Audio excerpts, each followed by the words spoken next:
വിശുദ്ധ യോഹന്നാൻ എഴുതിയ സുവിശേഷം അധ്യായം 11, 17 മുതൽ 27 വരെയുള്ള വാക്യങ്ങൾ. യേശു പുനരുത്ഥാനവും ജീവനും. ലാസർ സംസ്കരിക്കപ്പെട്ടിട്ട് 4 ദിവസമായെന്ന് യേശു അവിടെ എത്തിയപ്പോൾ അറിഞ്ഞു. ബഥാനിയ ജെറുസലേമിനടുത്ത് ഏകദേശം 15 സ്താദിയോൻ ദൂരത്തായിരുന്നു. അനേകം യഹൂദർ മർത്തായെയും മറിയത്തെയും അവരുടെ സഹോദരനെ പ്രതി ആശ്വസിപ്പിക്കാൻ വന്നിരുന്നു. യേശു വരുന്നുണ്ടെന്ന് കേട്ടപ്പോൾ മർത്ത ചെന്ന് അവനെ സ്വീകരിച്ചു. എന്നാൽ മറിയം വീട്ടിൽ തന്നെ ഇരുന്നു.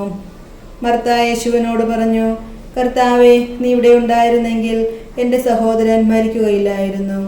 എന്നാൽ നീ ചോദിക്കുന്നതെന്തും ദൈവം നിനക്ക് തരും എന്നെനിക്കറിയാം.